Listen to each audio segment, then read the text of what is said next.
Kamusta mga master? Welcome sa Anime Cap Tagalog. Ang anime recap natin ngayon ay pinamagatang Classroom of the Elite.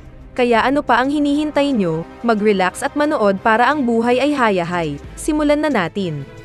Nag-enroll ang lalaki sa isang elite school para sa pagsasanay sa mga nangungunang estudyante ng Japan. Si Kiyotaka Ayano Koji ay nagsimula sa pag-aaral sa Class 1D sa Tokyo Metropolitan Advanced Nurturing High School. Isang institusyon na itinatag ng pamahalaan upang sanayin ang pinakamahusay na mga mag-aaral ng Japan.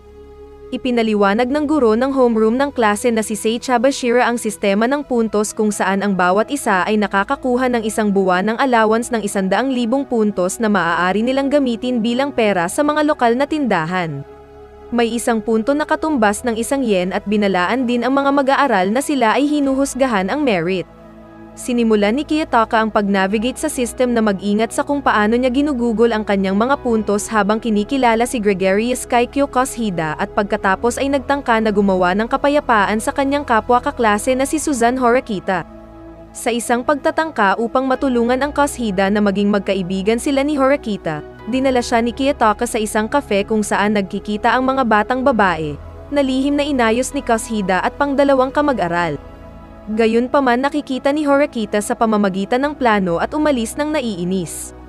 Bilang buwan ng April pumasa, ang karamihan ng Class D ay labis na gumugol ng kanilang mga puntos at slacks sa klase nang walang anumang pagsaway na naging sanhi ng hinala ni Kiyotaka. Sa ikauna ng klase ng mga mag-aaral ay nagulat na malaman na hindi sila nakakuha ng anumang allowance at ipinaliwanag ni Bashira na ang kanilang allowance ay nakasalalay sa merit. Nang hindi pinansin ang kanilang pag-aaral ang klase ay hindi nakatanggap ng mga puntos para sa buwan.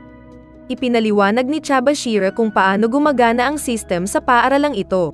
Ang 4 na mga klase ng unang taon ay lahat na nireranggo ng merit at ang Class D ay may pagkakataon na ma-promote sa Class C na may malakas na pagtatanghal sa mga pagsusulit. Binalaan din niya na sa kasalukuyang sitwasyon ang sinumang mabigo ng isa pang pagsusulit ay itataboy. Ngayon ay lubos na nagkaalam ng system, lahat ay tumatagal ng kanilang pag-aaral ng mas seryoso maliban sa 3 pinakamalaking mga idealista sa klase, Ken Sudo, Kanji Ike, at Haruki Yamauchi. Nilibre ni Horikita si Kiyotaka sa isang mamahaling tanghalian upang talakayin ang mga bagay na ito at humingi ng tulong sa pagdala sa 3 mga idealista na nakasakay para sa kanyang pangkat sa pag-aaral sa silid-aklatan.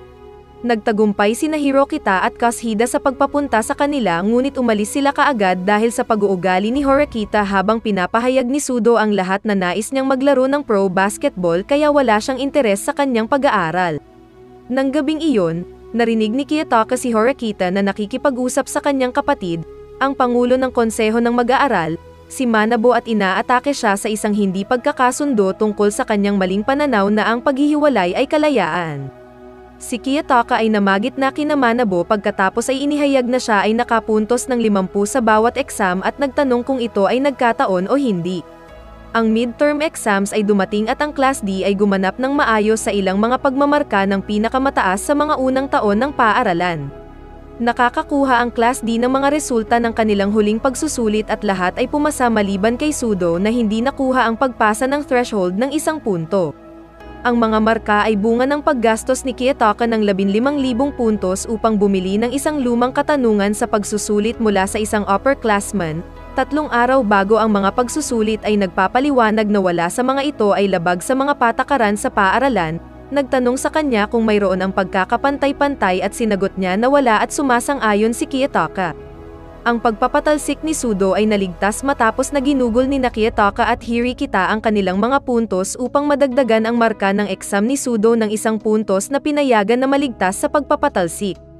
Nang gabing iyon, inayos ni Koshida ang isang maliit na partido sa silid ni Kiyotaka.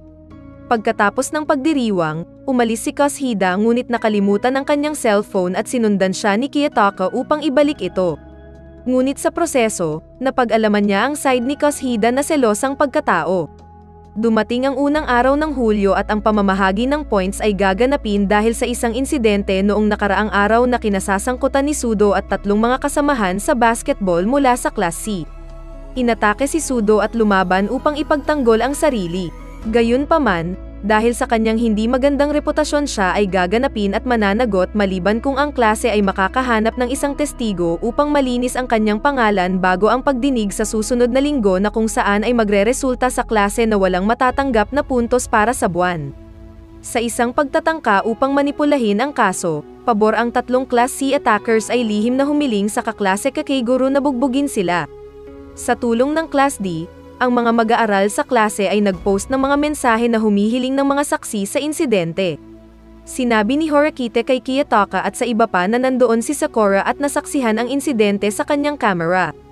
Sa gabing iyon, tinalakay ni Kiyotaka at Kushida kung paano sa isang kaso ng pagpatay kung ang isa sa mga sospek ay isang kilalang mamamatay tao habang ang iba pa ay isang mamamayan na sumusunod sa batas. Kung may kakulangan ng ebidensya ang mga tao ay mas malamang na naniniwala sa mamamayan na sumusunod sa batas kahit na nagkasala sila.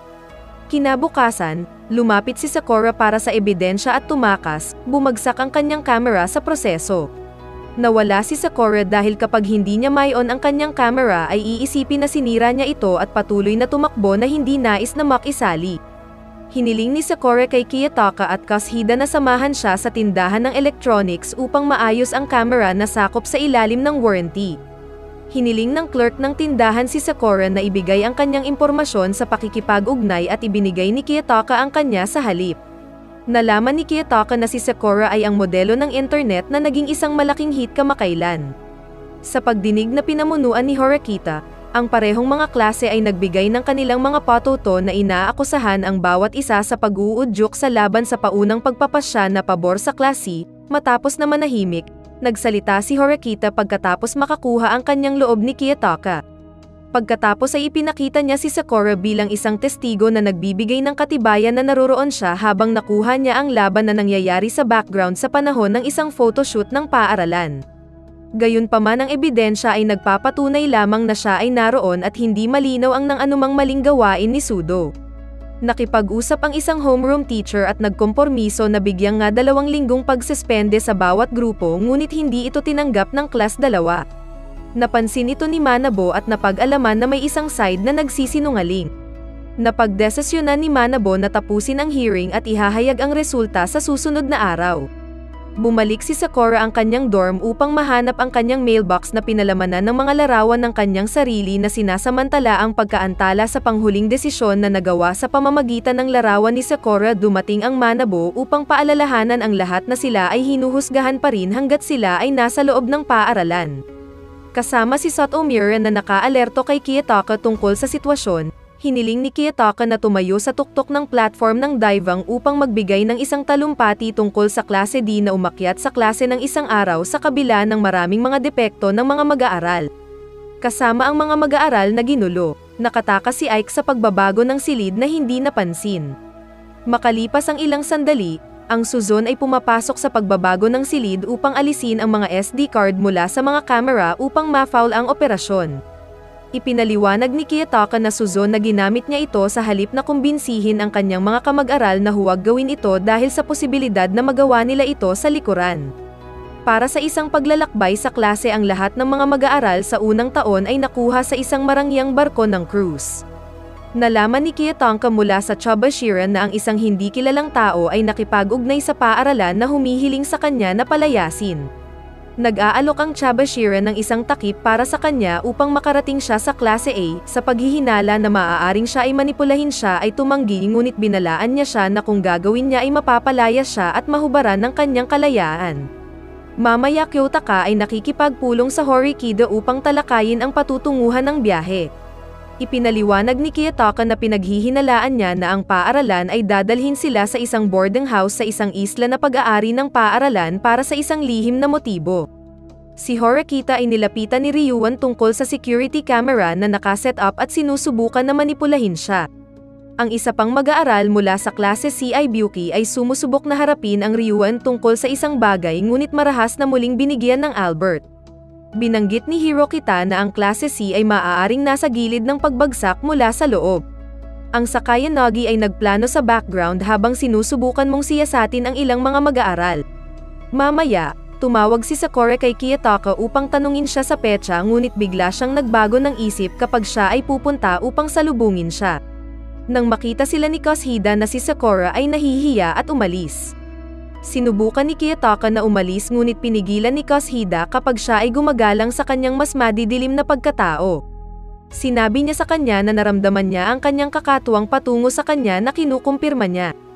Pagkatapos ay lumipat siya sa kanyang masayang pagkatao at inamin na nakakaramdam siya ng lungkot kapag naiwan.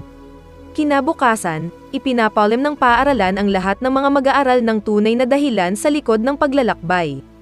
Kinakailangan silang kumuha ng isang pagsubok sa kaligtasan sa desyerto na isla sa loob ng 1 linggo. Mula sa mano-manong Yosuke Hirara ipinaliwanag kung paano gumagana ang kaligtasan ng buhay. Ang klase ay nakakakuha ng 300 puntos ng pagsubok upang gastusin sa pagkain at iba pang kaginhawaan at kung anuman ang nananatili sa pagtatapos ng linggo ay maaaring palitan ng mga puntos sa klase. Ang klase ay nawawalan ng mga puntos ng pagsubok para sa mga pinsala na dumudumi sa kapaligiran na nawawala ang mga tawag sa role at karahasan sa mga mag-aaral sa ibang mga klase. Habang ang klase D ay tinutukoy na matigas ito, naramdaman ng mga batang babae ang pangangailangan na magkaroon ng isang portable toilet. Ang argumento bukod, ang klase D ay tinutukoy upang makatipid ng mga puntos. Ang grupo ay naghihiwalay na naghahanap ng isang lugar ng camping at ang Kiyotaka ay ipinarace sa Sakura at Rock Azuka Kenji. Habang siya at Sakura ay naghahanap ng isang lugar upang matiyak ang pag-alaala sa sinabi ni Chabashira tungkol sa pagkakaroon ng isang lugar at na ang itinalagang pinuno ng klase lamang ang makakagawa nito at ang bawat pag-aari na tumatagal ng 8 oras ay nakakakuha ng koponan ng isang espesyal na punto ng pagsubok na maaaring matubos lamang para sa mga puntos ng klase. Din sa pamamagitan ng panganib na 50 puntos ng pagsubok ang klase ay makakakuha ng hulaan kung sino ang pinuno mula sa ibang klase. Habang naghahanap ng isang lugar na nakikita ni Kiyotaka Kohei Katsuragi na may hawak na pinuno ng card habang nakikipag-usap sa kaklase na si Yahiko Totsuka. Klase D reconvenes at nagtatakda ng kampo sa isang lugar sa tabi ng ilog Hirokita ay pinili upang maging pinuno para sa pagiging responsable at hindi nakatayo. Habang nagtitipon ng kahoy na panggatong, Kiyotaka, Yamauchi, at Sakura hanapin si Miyo Ibuki mula sa klase C na sugatan. Nagpasya si Koshida na bigyan siya ng ilan sa mga pagkain na natagpuan ng kanyang mga kamag-aral. Ang klase ay nagpaplano ng isang diskarte para sa paggastos ng kanilang mga puntos habang nagtatakda sila ng isang limitasyon ng 180 puntos upang bumili ng 2 pagkain sa isang araw, isang banyo, at isang tolda na May 30th para sa mga hindi inaasahang sitwasyon. Gayunpaman ang klase ay naghihirap sa isang pagwawalang bahala kapag ang kanji ay umatras sa kabila ng hindi pakiramdam na may sakit habang inaangkin niya ang gastos sa klase D 30 puntos. Pumunta sina Kiyotaka at Horakito upang mag-ulat ng sitwasyon sa iba pang mga kampo. Ang kampo ng klase B ay nakaset up malapit sa isang talon at nagpapatakbo ng katulad ng kampo ng klase ngunit sa isang mas mahusay na lokasyon. Ang kampo ng isang klase ay nasa isang kuweba na mabigat na binabantayan. Tinangka ni Horikira na kumuha ng isang silip ngunit siya ay tumalikod kapag ang Katsudagi ay tumawag sa kanyang puwersa ng seguridad at binalaan siya na ang kanyang mga aksyon ay maaaring magsimula ng isang digmaan. Ang kampo ng klase C ay nasa isang beach kung saan sa ilalim ng pamumuno ni Ryuen. Lahat ng mga puntos ay ginugol at tinatrito ng klase ang pagsubok na ito tulad ng isang bakasyon. Ginawa ito ni Ryuen na alam na hindi sila mapaparusahan kung ginugol nila ang lahat ng kanilang mga puntos sa pagsubok. Tulad ng nasabing Ryuen ay pinarusahan si Ibuki dahil sa pagiging masuway at kritikal sa kanyang pamumuno.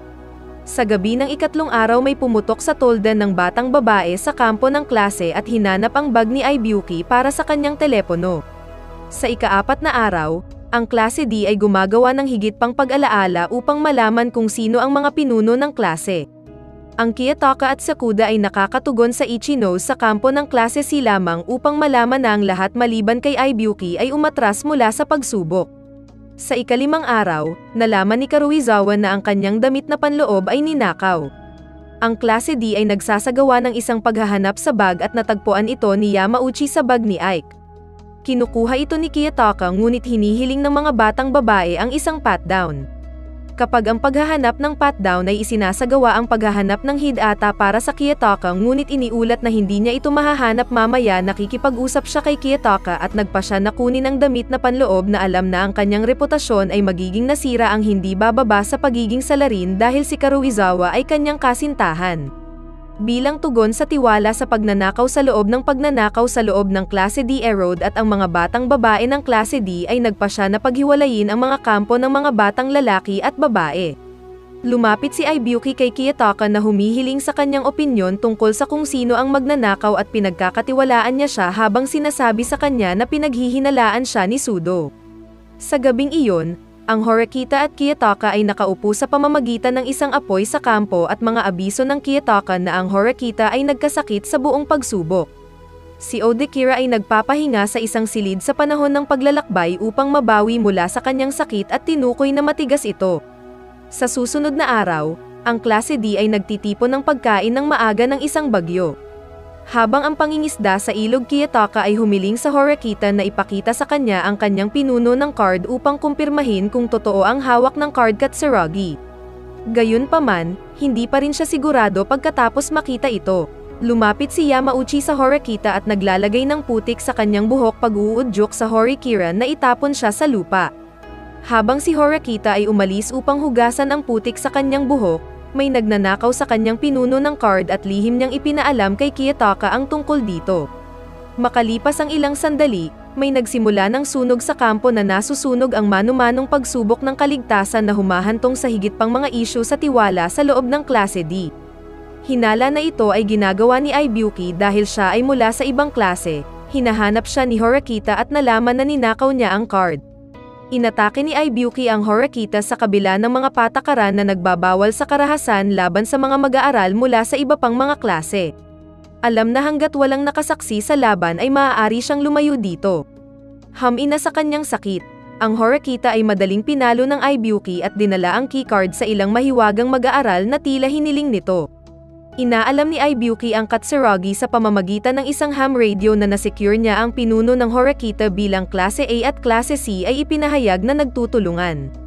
Sa sakit na Horikita ay lumala, Kiyotaka ay umalis siya mula sa pagsubok. Sa huling araw linisin ng mga mag-aaral ang kanilang lugar ng camping at panauhin ng mga klase ang mga pinuno. Sa Klase B pagpili na huwag gumawa ng anumang mga hula. Sa pagpupulong Ryuan ay inihayag na lihim na gumawa siya ng isang pakta sa Katsuragi upang ilipat ang 200 mga puntos ng pagsubok sa klase kapalit ng alinman sa pinuno ng card o isang larawan nito. Mabilis na ginugol ng Klase C ang natitirang 100 puntos at lahat maliban sa Ryuan, Ibuki, at Kaneda ang huling kung kanino itinalaga upang mag-espya sa Klase B umatras mula sa pagsubok. Klase C ay hulaan ang mga pinuno. Totsuko para sa Klase A, Jihiro Shiranami para sa Klase B, at Horikita para sa Klase D. Ang mga resulta ay isiniwalat at ang nagwagi ay Klase D na may 225 puntos na sinusundan ng Klase B na may 140 puntos na klase ng isang may 120 at Klase C na may 0 puntos. Ang mga mag-aaral ay bumalik sa cruise ship kung saan inihayag ni Arizu sa Kayanagi na ang mga bagay ay napunta ayon sa plano sa paggawa ng lahat ng kawalang-galang na Katsurugi upang mapahina ang kanyang pagkilos sa klase bilang kanyang kaalyado na Hashimoto pinuno ng klase ng isang Ryuan.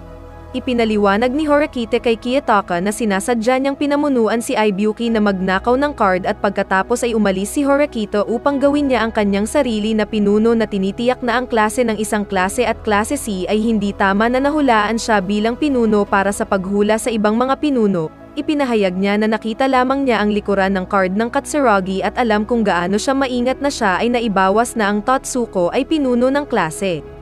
Nalaman din niya na si Ryuan ay hindi umatras na humahantong sa kanya upang hulaan na siya ay pinuno ng Klase C habang nakita niya siya na may parehong radio Ibuki.